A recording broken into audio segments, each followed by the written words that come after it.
Of course not, Amanda said, taking control once more. But you talk in the book about making that transition from, as you described it, Long Island trophy wife who identified as child-free to a more parental role, and it hasn't been all that easy, has it? Well, obviously losing Emma and Michael was very hard for us as a family, and Neil and I never planned to have children. We still don't. But I don't see this as taking on a maternal role or being a stand-in for Olivia's mother in any way. I see it as doing something out of love for Emma and Michael. Olivia is a part of our family. The way I was raised, you take care of your family. I'd written something similar in my book, and I'd meant it with all my heart. There's no way we could refuse to care for a child we love, regardless of what our plans were.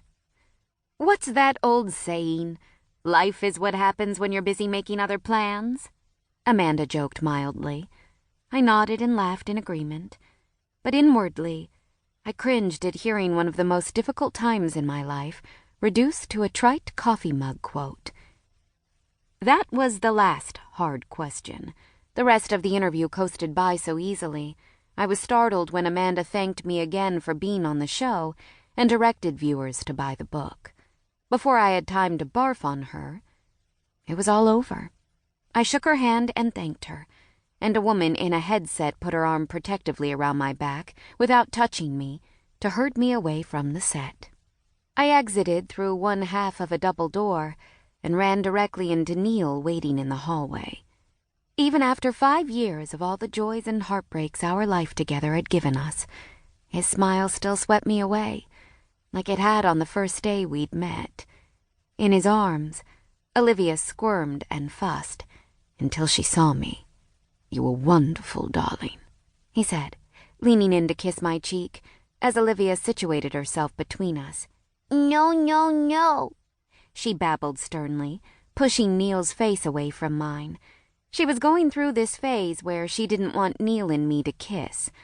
Ever. Children were so weird.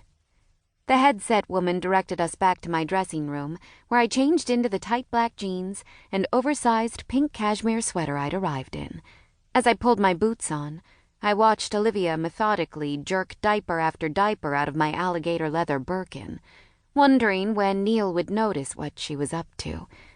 But he was too lost in his own thoughts. Hey, I said softly. When he looked up, I asked, Are you okay?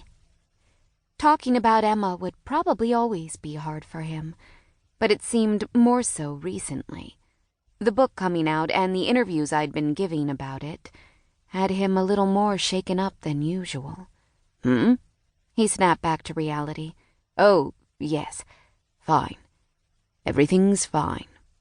Did you take that second Xanax today? I asked casually, not trying to sound overly concerned. He'd been hospitalized for 2 months at an inpatient psychiatric facility following a suicide attempt the year before. Emma's death had almost been his, too, and in some ways, he was still recovering. He shook his head. No, really, I'm fine. Haven't felt that I needed it. I pulled up the zips on my calf-length boots and stood. Good to know. I feel really guilty that this is so hard on you.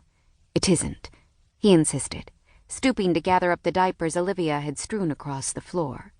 Truly it isn't. I love that you're writing again. It seems as though it helps you. It really does.